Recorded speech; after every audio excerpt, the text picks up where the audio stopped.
Ustedes leyeron ya en el Evangelio de Mateo, capítulo 5, versículos 13 al 16, la parábola, una doble parábola de la sal y la luz. Ya dejamos el bloque de parábolas en las que, con algunos motivos agrícolas, diría yo, nos referíamos al reino de Dios. Se decía que el reino es semejante, ¿se acuerdan?, a una semilla que crece sola, a una semilla de mostaza, a un hombre que siembra, etc. Eran metáforas que llevaban el motivo agrícola en su seno, y se hablaba del reino de Dios.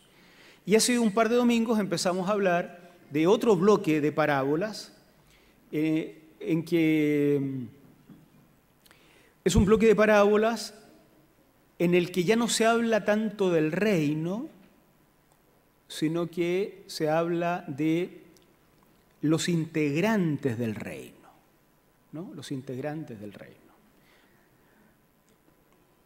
El bloque que estamos viendo de parábolas ahora tiene que ver entonces no tanto con el reino en general, sino con quienes participamos del reino, los integrantes. La última vez que se predicó de esto, entonces, se nos decía que esta era una persona que en el campo encontraba, no nos dice cómo, pero uno puede imaginar por casualidad, un tesoro y lo consideraba lo suficientemente valioso como para ir, vender todo lo que tenía y comprar ese campo y que nadie le robe el tesoro que había encontrado. Así se hablaba de la actitud de quien participa en el reino y que debe considerarlo lo más valioso. Y en el otro ejemplo, que también era una parábola doble, se trataba del hombre que había buscado, o era un comerciante que sabía de perlas preciosas y las buscaba, pero un día encuentra la más preciosa de todas y también vende todo lo que tiene y compra esta perla preciosa, y con eso se nos decía entonces que quien encuentra el reino también debe considerarlo lo más valioso, ¿no? Así que ya sea uno que se lo encuentra por casualidad y otro que lo ha buscado toda la vida, ni bien lo encuentra, la actitud que se espera de esa persona, de ese integrante del reino, es la actitud de uno que entiende el valor de lo que ha encontrado. Ok, eso es lo que se ha dicho. Hoy, en una parábola doble, se nos invita a ser la sal de la tierra y la luz del mundo. Versículo 13, Mateo 5, 13 al 16. Vosotros sois la sal de la tierra, pero si la sal se desvaneciere, ¿con qué será salada? No sirve más para nada, sino para ser echada fuera y hollada por los hombres. Vosotros sois la luz del mundo. Una ciudad asentada sobre un monte no se puede esconder, ni se enciende una luz y se pone debajo de un almud, sino sobre el candelero, y alumbra a todos los que están en casa. Así alumbre vuestra luz delante de los hombres, para que vean vuestras buenas obras y glorifiquen a vuestro Padre que está en los cielos. Ustedes son la sal de la tierra. Esto es lo primero que afirma esta parábola del Señor. El texto que hemos leído en Mateo, capítulo 5, se inserta en un momento de la narrativa mateana, así le llamamos al relato de Mateo, en que Jesús está sentado en un monte. Está en un monte, desciende brevemente o un poco en el monte, uno puede imaginar hasta la mitad de su altura o algo por el estilo, se sienta y habiendo una gran multitud, cuando Jesús se sienta, algunos de los discípulos se acercan a él. En Mateo es muy importante esta imagen de Jesús como un maestro, como un rabí. no del rabinato que hoy conocemos, que todavía no se ha configurado en la época de Jesús, pero sí como un maestro que tiene discípulos.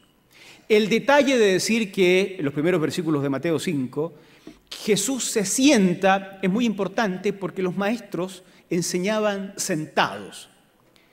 El maestro se sienta y los discípulos se acercan a oír. Esto hace Jesús en el monte. Esto es lo que nosotros llamamos el Sermón del Monte, que en Mateo va desde el capítulo 5 al capítulo 7, una serie o un discurso muy largo de Jesús donde hay parábolas y enseñanzas de diferente tipo. Las bienaventuranzas también están ahí. Jesús es presentado como un maestro que enseña. Entonces se sienta y de la multitud, algunos discípulos, no dice que sean los 12, bien pueden ser más, se acercan a él. A ellos Jesús les dice: ustedes son la sal de la tierra. Noten que no es un imperativo. No es ustedes deben ser la sal de la tierra, sino una afirmación. Ustedes son la sal de la tierra. Les guste o no, para bien o para mal, con los efectos o las consecuencias necesarias, ustedes son la sal de la tierra. No está claro a qué dimensión de la sal se refiere el Señor al decir ustedes son la sal de la tierra. Deben haberse predicado cientos de miles de sermones relacionados con la sal y la luz, ¿no? La sal, y esto lo habrán oído ustedes muchas veces, se usaba para infinidad de cosas en el siglo I. Una de esas cosas tenía que ver con la preservación, especialmente en las zonas donde había pesca, la preservación del pescado. También se usaba para sellar acuerdos comerciales. Se echaba sal y se hacía un pacto de sal, de tal forma que aquel pacto era inviolable por el valor de aquello que se había invertido en sellar el pacto. Me refiero a la sal. Pero también se usaba para cosas más conocidas hoy, como sazonar, para que las cosas no estuvieran desabridas.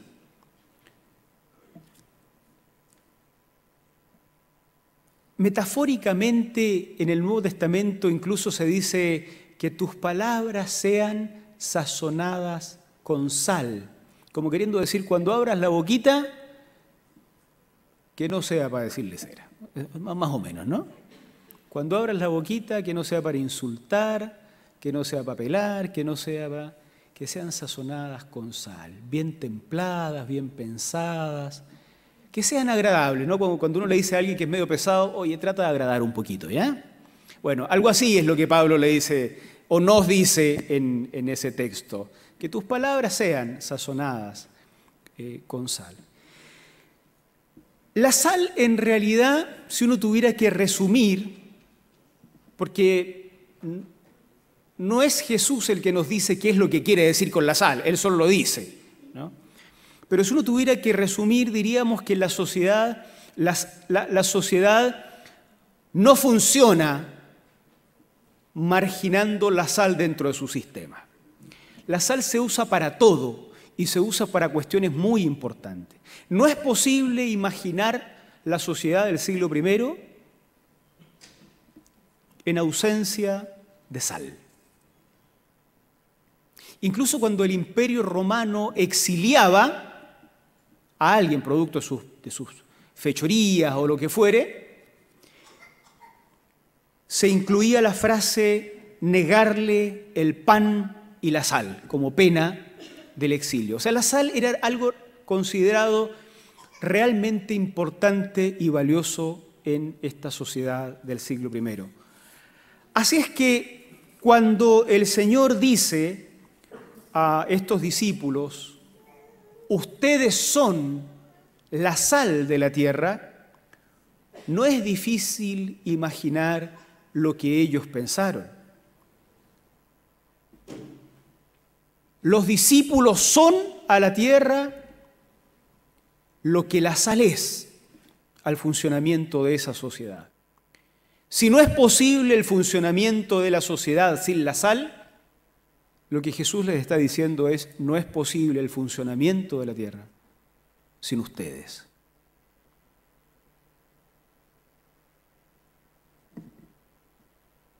Esa piocha, esa medalla que Jesús les cuelga a los discípulos, es un privilegio enorme.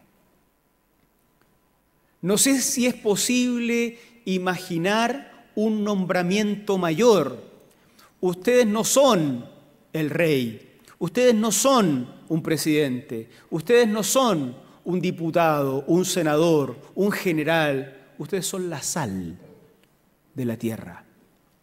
La sociedad entera puede funcionar sin imperio, presidentes, senadores, diputados, ejércitos, todo puede funcionar, pero no sin sal. Siglo I. Y entonces cuando Jesús les dice, ustedes son la sal de la tierra, es como poner una piocha que diga persona importante.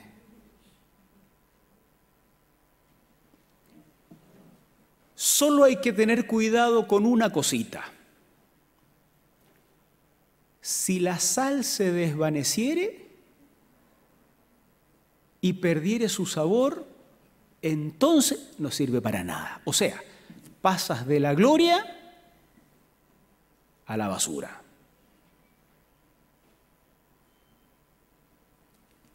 Ese es el detalle, gran detalle. ¿Es posible que la sal pierda su sabor? Aquí los comentaristas han discutido esto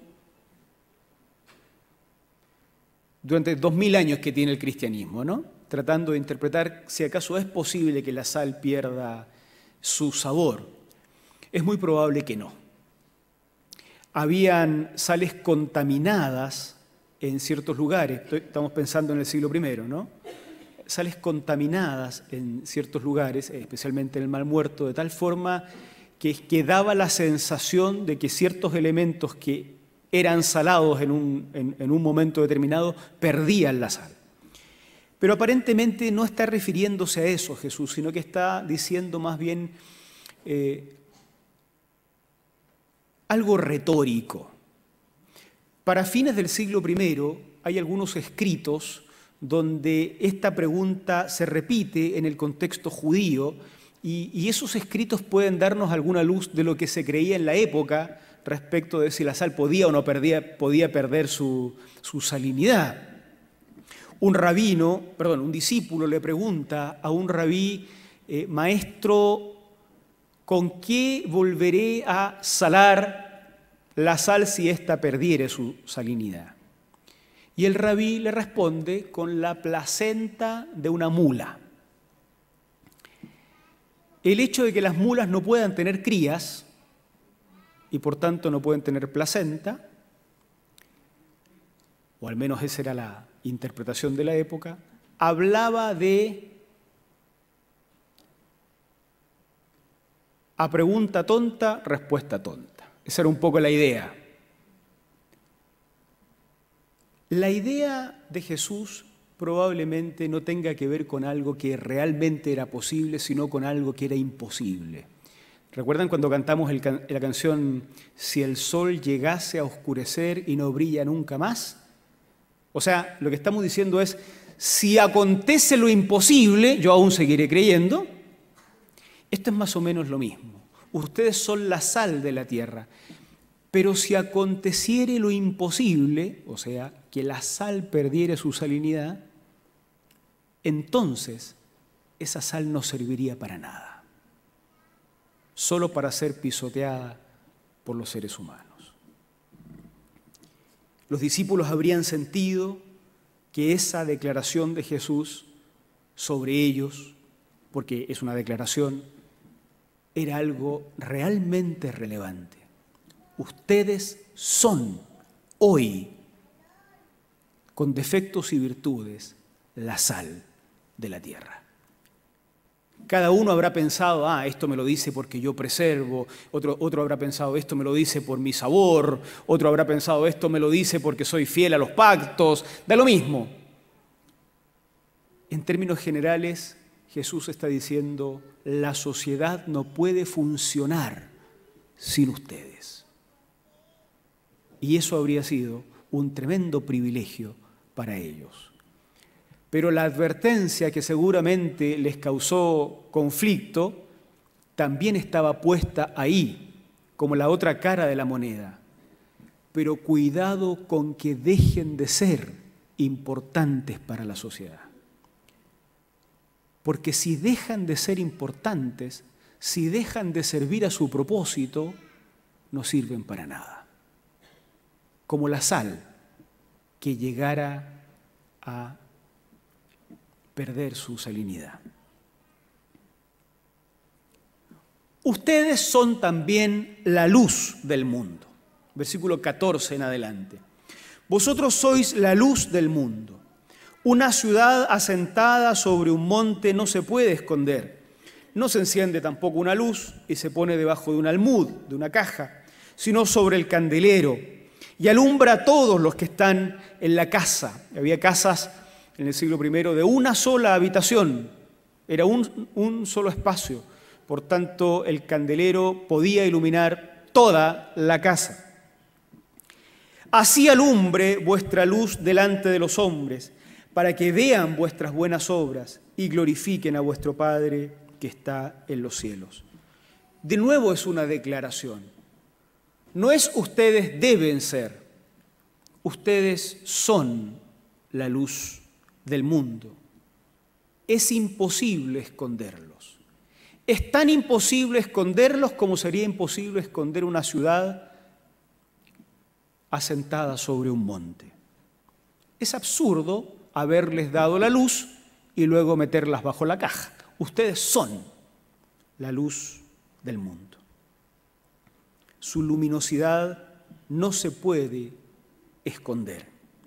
De nuevo, la luz tiene tantas referencias en la Biblia que es difícil adivinar o establecer con cierta firmeza en qué está pensando Jesús. Son figuras demasiado portadoras de sentido. Pero el mismo versículo 16 acota un poco la idea y nos permite como pensar en que tal vez esto es lo que quiere decir Jesús cuando dice luz. Porque para nosotros, ¿qué puede significar la luz? Muchas cosas. Pero miren el versículo 16. Así alumbre vuestra luz delante de los hombres para que vean vuestras buenas obras. Parece que la luz tiene que ver con las buenas obras. Los evangélicos tenemos algo contra las buenas obras, ¿no? Hace algunas predicaciones atrás decíamos que los evangélicos tienen algo contra varias cosas, ¿no? Los evangélicos siempre tenemos algo contra alguien. Partamos de esa base. Tenemos algo contra nosotros mismos también. Donde hay 4 evangélicos hay 5 opiniones, dice el dicho. Tenemos algo contra la felicidad, ¿se acuerdan? Como que no hay que ser muy feliz, el evangélico se siente incómodo con la felicidad.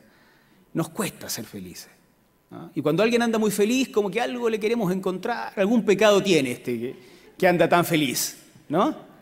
Bueno, tenemos algo contra la felicidad y contra varias cosas, pero tenemos algo contra las buenas obras. Y esto es parte de una herencia que son de esas herencias que uno tiene que rechazar un poquito, porque no todas las herencias son buenas, ¿no? Cuando uno hereda enfermedades, sobre todo, ya está frito, ahí no podemos hacer nada.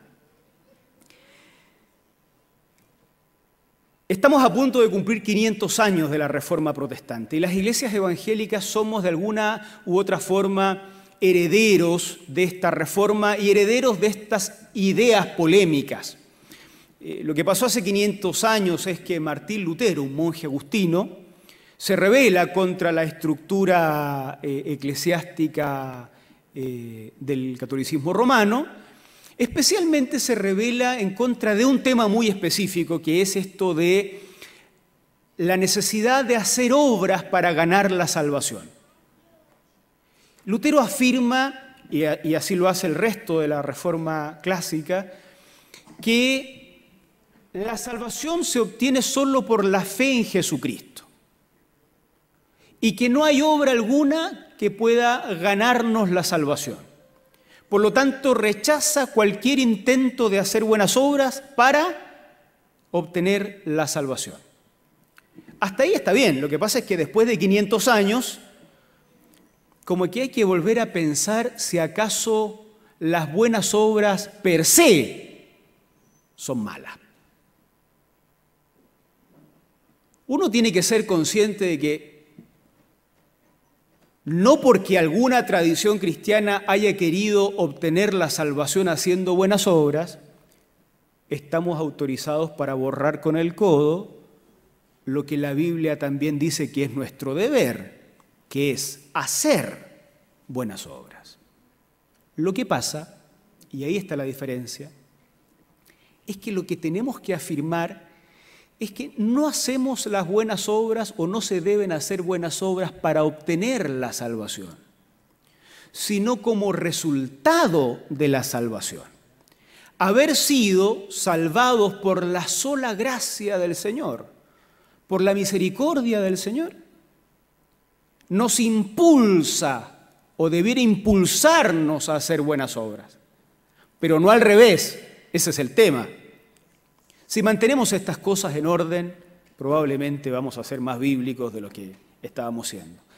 Ahora ya no estamos en contra de las buenas obras y podemos leer el texto correctamente. La luz tiene que ver con esas buenas obras que no se pueden ocultar. Ustedes son la luz. Brille o alumbre vuestra luz, para que esas buenas obras se hagan conocidas y el Señor sea honrado. Esto es concordante con lo que se enseña respecto de la luz en los profetas del Antiguo Testamento, especialmente en el profeta Isaías, que yo diría que es el profeta preferido del escritor de Mateo. Estamos leyendo Mateo. Normalmente cuando Mateo cita las Escrituras, está citando a Isaías. Miren lo que dice Isaías en el capítulo 58, versículos 5 al 10. Capítulo 58, versículos 5 al 10. Lo repito porque yo sé que algunos toman nota. Entonces, 58 del 5 al 10 de Isaías. Está hablando del ayuno. Está Dios un poco enojado con Israel porque parece que hay una conducta ritual y religiosa muy fina, pero a Dios no lo convence mucho eso, ¿no? Entonces les pregunta, una pregunta retórica, ¿es tal el ayuno que yo escogí? ¿Es así el ayuno que yo escogí, que de día aflija el hombre su alma, que incline su cabeza como junco, que haga cama de silicio y de ceniza? ¿Llamaréis esto ayuno y día agradable al Señor? Como queriendo decir, ¿qué tiene de agradable esto? ¿No es más bien el ayuno que yo escogí? Miren, desatar las ligaduras de impiedad, soltar las cargas de opresión, dejar ir libres a los quebrantados y que rompáis todo yugo. ¿No es que partas tu pan con el hambriento y a los pobres errantes albergues en casa, que cuando veas al desnudo lo cubras y no te escondas de tu hermano? Ups. ¿No? Entonces, miren, nacerá tu luz. Ustedes son la luz del mundo. Si a estas alturas alguien pregunta, ¿y qué significa ser luz? Lo que acabo de leer. Entonces nacerá tu luz como el alba, y tu salvación se dejará ver pronto. E irá tu justicia delante de ti, y la gloria de Jehová será tu retaguardia. Entonces invocarás, y te oirá Jehová, clamarás, y dirá él, heme aquí. Si quitares de en medio de ti el yugo, el dedo amenazador y el hablar vanidad, y si dieres tu pan al hambriento y saciares el alma afligida, en las tinieblas nacerá tu luz. Y tu oscuridad será como el mediodía. ¿Queremos iluminar una sociedad oscura? Sí, queremos. ¿Cómo lo hacemos? Está acá. Pero estaba ahí hace 1800 años, hace 2800 años también estaba.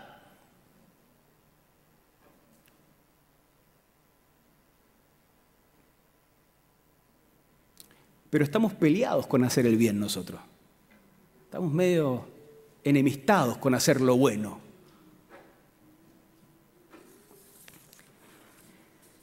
Y en otro lugar, en Isaías 59:9, el profeta preferido de Mateo, ¿no? Por esto se alejó de nosotros la justicia y no nos alcanzó la rectitud. Esperamos luz y he aquí tinieblas, resplandores y andamos en oscuridad. La luz en Isaías, y si uno quiere apurarse un poco más, en todo el Antiguo Testamento tiene que ver con hacer lo bueno. Y hacer lo bueno tiene que ver con estas cosas que acabo de mencionar, que a ustedes y a mí nos parecen tan básicas, y tal vez por básicas las dejamos de lado. Vestir al que está desnudo, acoger al que es un migrante, dejar ir libre al oprimido, guardar en su sitio el dedo amenazador.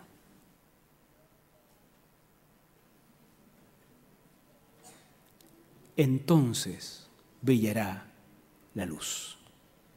Ustedes son la luz del mundo.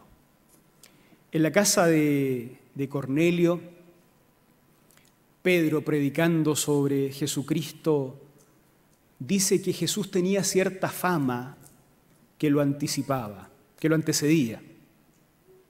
De Jesús se decían cosas. Pedro dice en Hechos capítulo 10, vosotros sabéis lo que se divulgó por toda Judea, comenzando desde Galilea, después del bautismo que predicó Juan, cómo Dios ungió con el Espíritu Santo y con poder a Jesús de Nazaret, y cómo éste anduvo haciendo bienes y sanando a los oprimidos por el diablo, porque Dios estaba con él.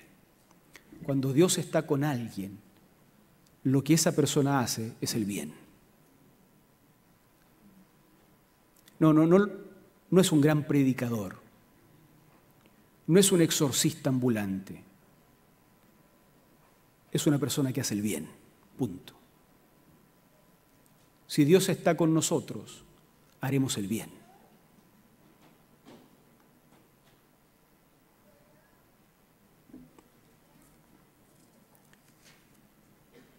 Quisiera concluir con un par de observaciones sobre esto, aplicándolo a nosotros mismos. Nosotros somos esa comunidad de discípulos que se acerca a Jesús de entre la multitud.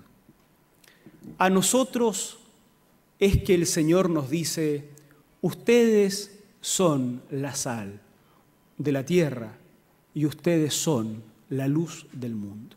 Nosotros, los que estamos acá, los que nos ven por la señal de internet, que son creyentes.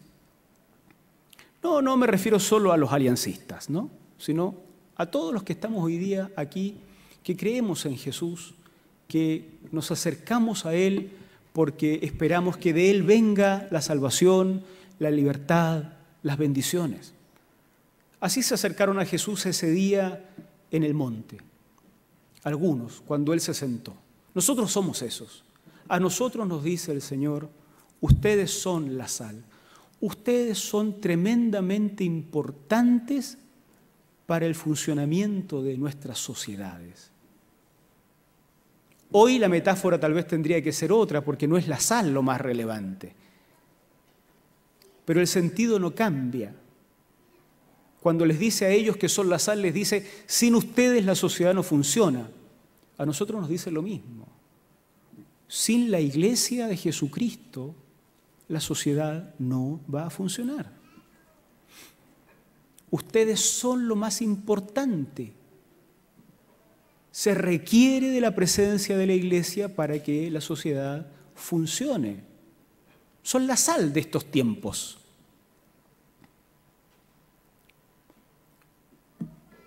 Pero cuidado con que la iglesia pierda su característica fundamental. Cuidado con que la iglesia pierda su esencia, porque si la iglesia pierde su esencia no sirve para nada. Para nada. De la gloria al infierno. No sirve para nada. Si la iglesia pierde su esencia, no sirve para nada.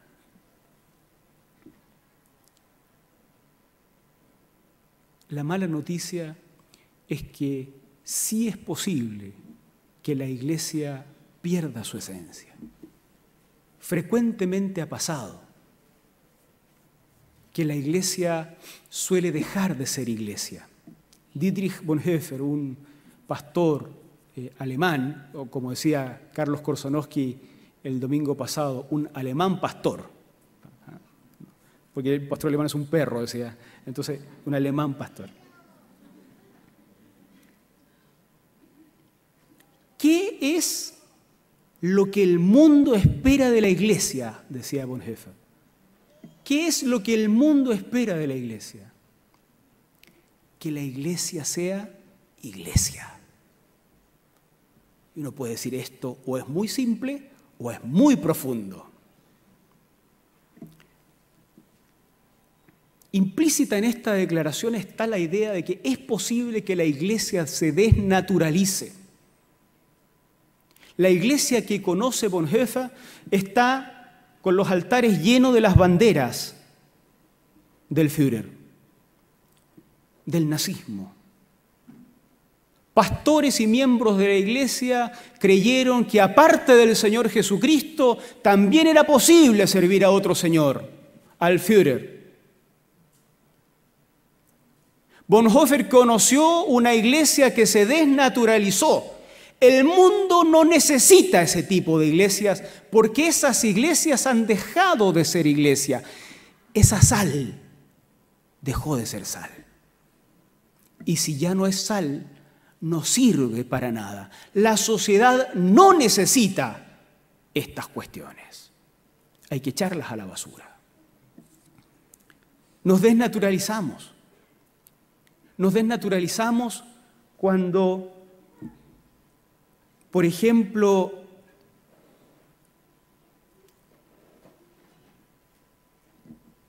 la iglesia quiere salir de su centro porque hay otras cosas que le parece más atractiva. Fíjense que tuve la oportunidad de participar en un debate, en un diálogo hace una semana, y uno de los expositores que analizaba la realidad de la iglesia chilena, un buen amigo, decía: tenemos 4 partidos políticos evangélicos, decía él. 4 partidos políticos evangélicos. Y añadía: los seminarios teológicos no logramos hacer intercambio bibliotecario y tenemos 4 partidos políticos. O sea, no nos prestamos ni los libros entre un seminario teológico evangélico y otro, y tenemos 4 partidos políticos.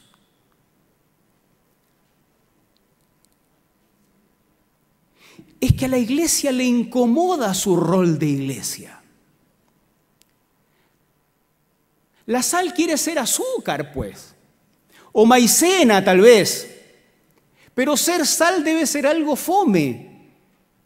Y a la iglesia le gustaría entonces no ser iglesia, le gustaría ser considerada por los políticos, le gustaría ser considerada por la ciencia, le gustaría ser aplaudida en ciertos lugares. Y la iglesia no quiere tomar este camino rústico, porque en ese camino rústico está lleno de cruces, queridos. Y hay que caminarlo con una cruz al hombro. ¿Qué tiene eso de atractivo? Nada. Pero qué rico sería si vinieran los políticos y nos preguntaran, hermanos de Providencia, ¿qué leyes quieren discutir el próximo año en el Congreso? Ah, ¿no les gustan estas que estamos discutiendo ahora? Las sacamos. Y entonces la iglesia le empieza a tomar el gustito al chantaje político. Y nos convertimos en partidos políticos. Nos convertimos en bloques políticos. Y cuando algún día la sociedad busque una iglesia porque la sociedad no puede funcionar sin la iglesia, no la va a encontrar, porque la iglesia prefirió ser bloque político. La sal prefirió ser azúcar, maicena o lo que fuera. ¿Para qué sirve una iglesia que deja de ser iglesia? Para nada, hermanos, para nada. Nos desnaturalizamos.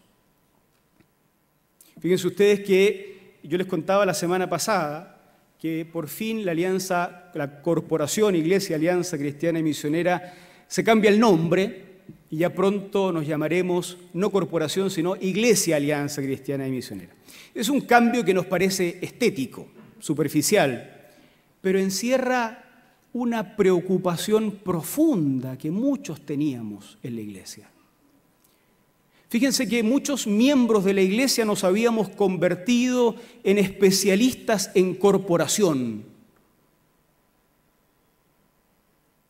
La corporación es ese traje con el que tuvimos que existir socialmente, producto de las leyes vigentes. En diferentes países el traje tomó diferentes características, en diferentes siglos también. Es un traje. Pero gran parte, o no sé si gran parte, mucho del cristianismo confundió al organismo que está dentro del traje con el traje mismo. Y entonces nos hicimos expertos en corporación, pero de iglesia no sabíamos nada. Y todos los elementos que eran valiosísimos a la vida de la iglesia comenzamos a interpretarlos en términos corporativos. Y entonces el diezmo que se da para el Señor se interpretó como la cuota con la cual, si estoy al día, puedo decir lo que se me antoje en una revista semestral.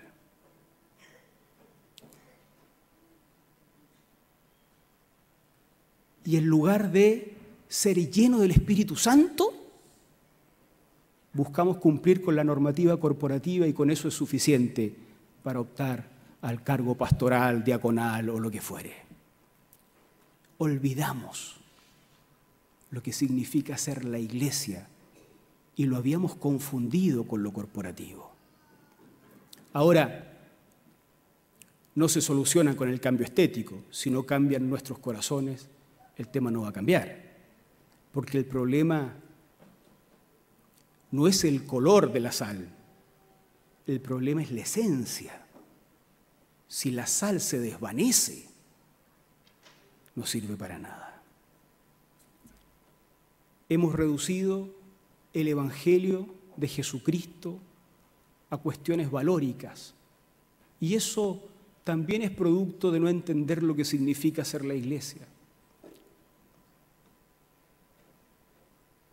En este afán de tener aparición política, la iglesia ha encontrado un par de caballitos de batalla para marchar y salir en la tele. 3 leyes valóricas que se discuten en el Congreso y que tienen un tinte sexual. Hay una obsesión en el mundo evangélico con lo sexual, dicho sea de paso. 3 leyes.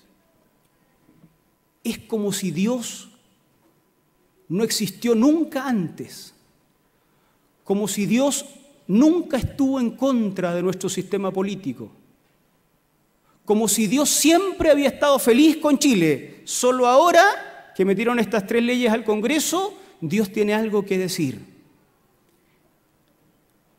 Como que el tema de las migraciones, la injusticia, la educación, la inseguridad, la discriminación, la violencia de género, como si Dios no tiene voz sobre esas cosas. Eso, lo único que a Dios le importa son 3 temas sexuales. Y eso tiene que ver con que la Iglesia de Jesucristo, muy lejos de entender su esencia de ser iglesia, encontró un lindo camino para aparecer en televisión. La discusión sobre 3 o 4 cuestiones por las que nadie nos persigue. Hasta la Iglesia Católica está a favor de todos nosotros, si opinamos esos 3 temas y no nos salimos de ahí. Pero la Iglesia tenía el rol de anunciar que el Mesías había venido. La Iglesia tenía el rol de decir que no solo en estas 3 leyes sexuales, en todo lo que hace la sociedad debiera pensar en Cristo. Miren lo que acabo de leer de Isaías. No recuerdo, no sé si ustedes, algunos más antiguos que yo, recordarán si alguna vez la Iglesia de Jesucristo marchó por el maltrato a los migrantes. No sé si alguna vez la Iglesia de Jesucristo marchó por cómo se vivía la pobreza. No sé si alguna vez la Iglesia de Jesucristo marchó por las calles de Santiago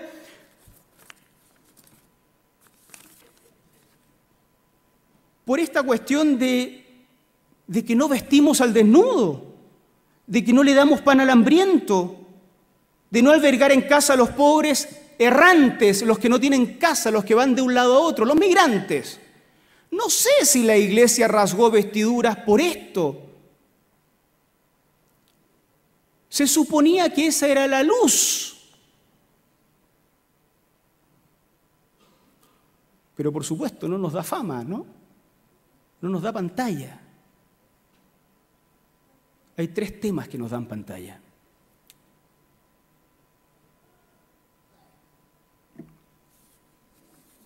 La Iglesia puede, hermanos, perder su razón de ser para convertirse en algo más popular, para convertirse en algo más aplaudido, para ajustarse a las modas que hoy tenemos de ser evangélico.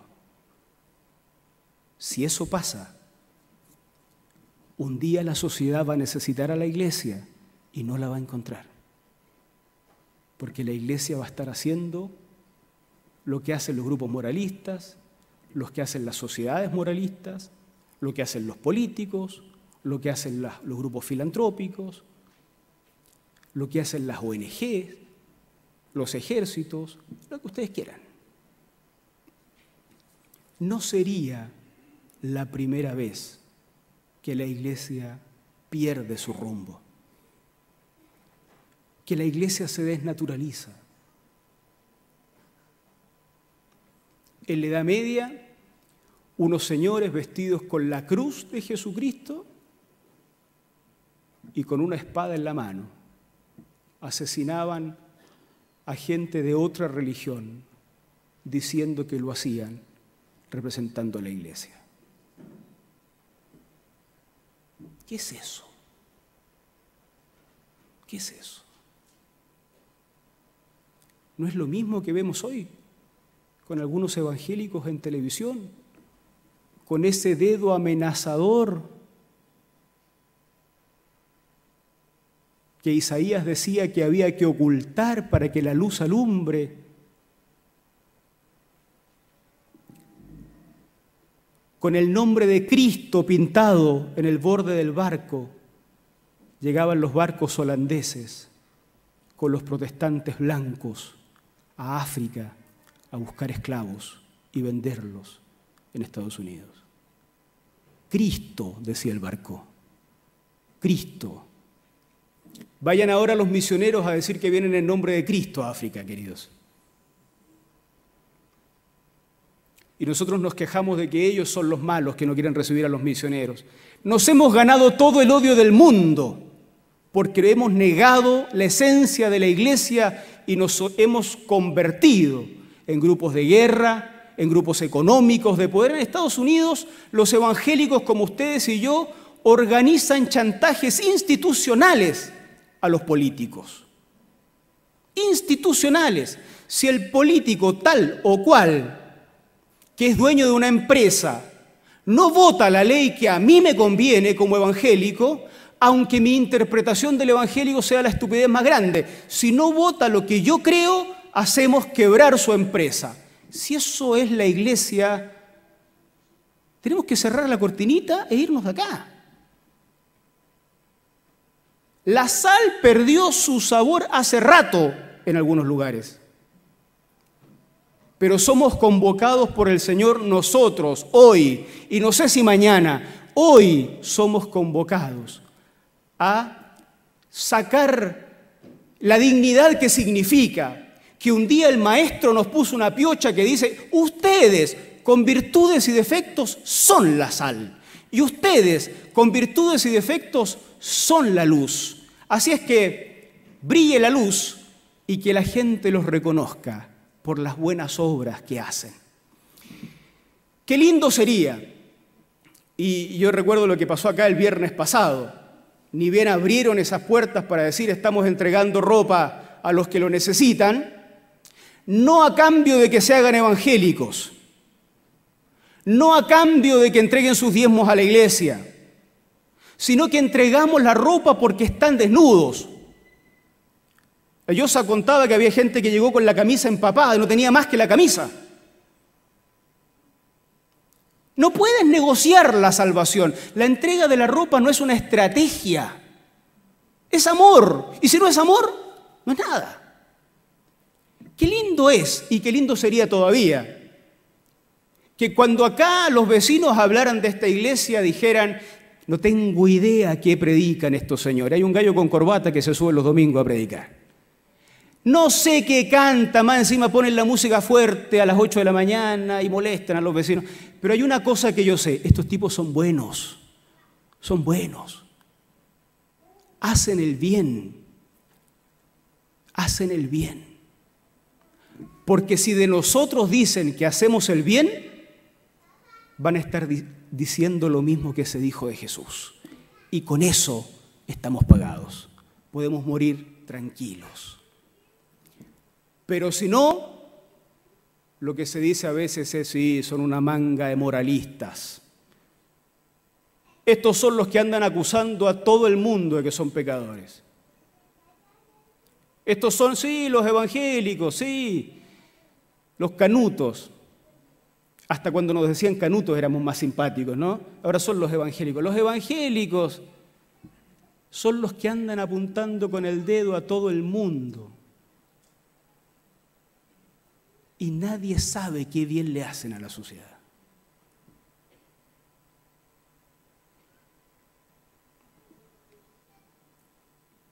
A nosotros se nos dice, no se nos manda, se nos declara. Así es que ya somos la sal de la tierra. No sabemos bien lo que eso significa, porque significa muchas cosas, como mencionábamos.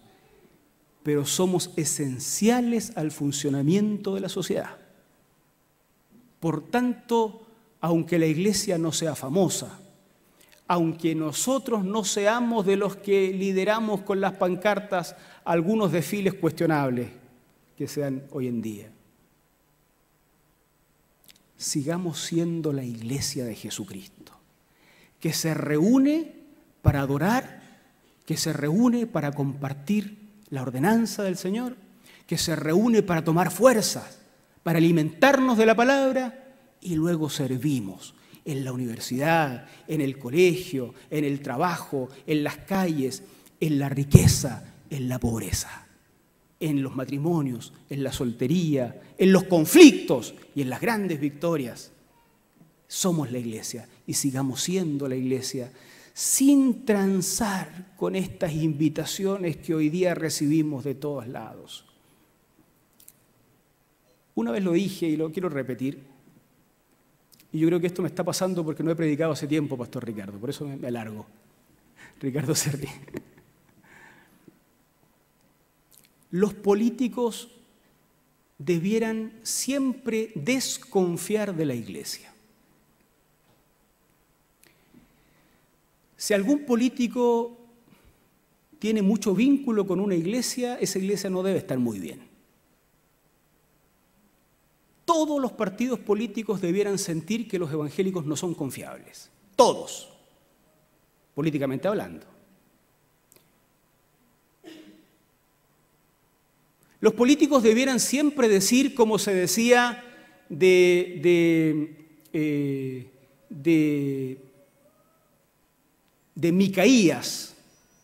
Micaías ben Jimla, búsquelo en la casa, es un profeta que cuando Josafat le pregunta al rey del norte, oye, ¿no hay un profeta de Israel acá que venga a orar por nosotros? Y el rey le dice, sí, hay uno, pero siempre profetiza lo que se le antoja. De nosotros debieran decir eso mismo. Hay una iglesia en Providencia, pero mejor ni nos metamos ahí porque estos tipos son complicados como ellos solos. No se puede confiar en ellos. No tienen lealtades políticas. No hay cómo meterlos al partido. No son leales. Sí, ojalá nos hagamos esa fama, porque nosotros somos así. Si la voluntad de Dios hoy la interpretamos de tal o cual forma, nos vamos a ir por la voluntad de Dios, caiga quien caiga.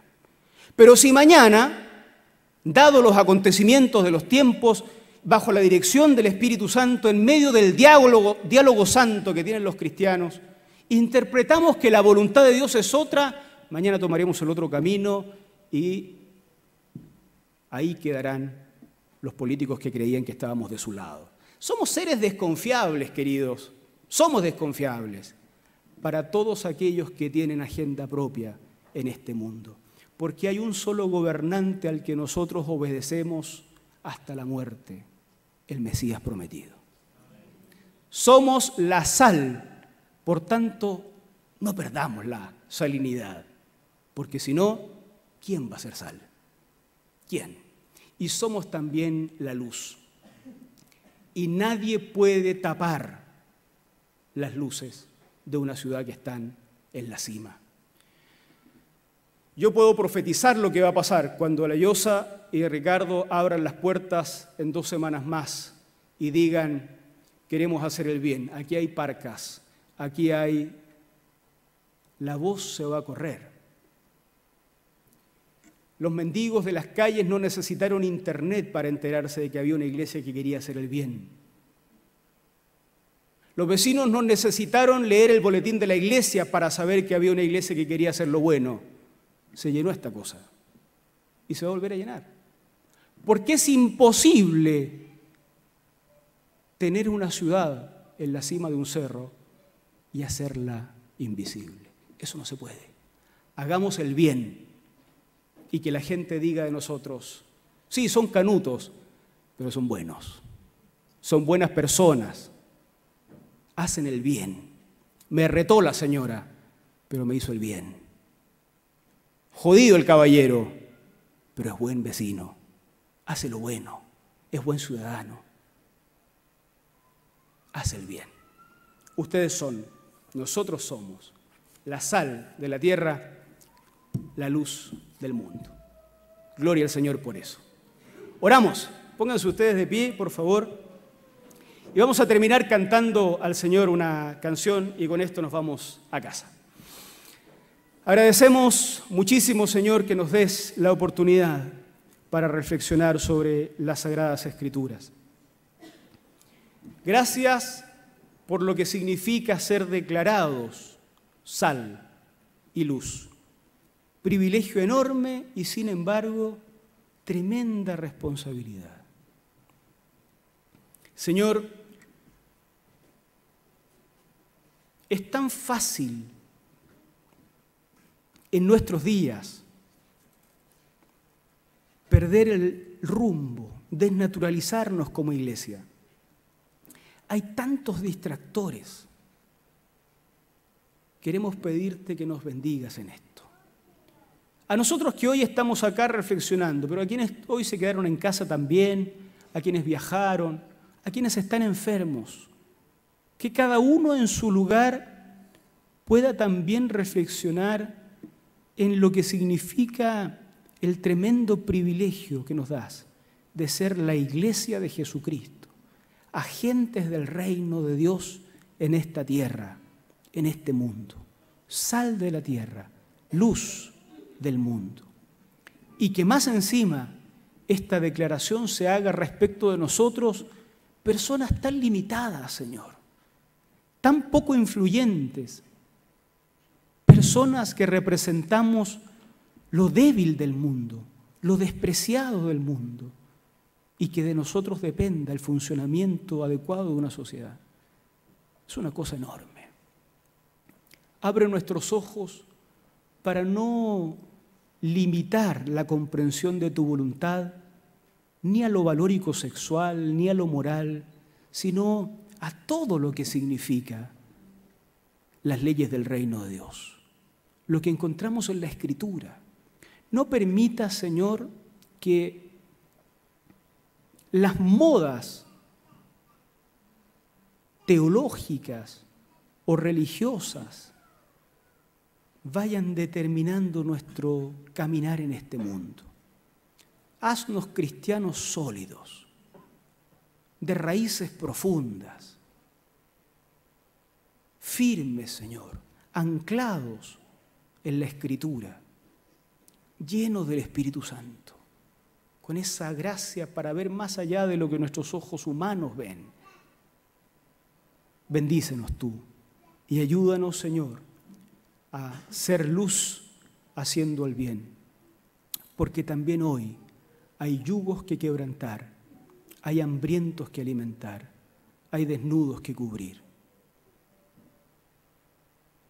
Y nosotros somos los más interesados en que tu luz brille entre nosotros. Gracias por este tiempo. Bendícenos, Señor, en el nombre de Jesús. Amén.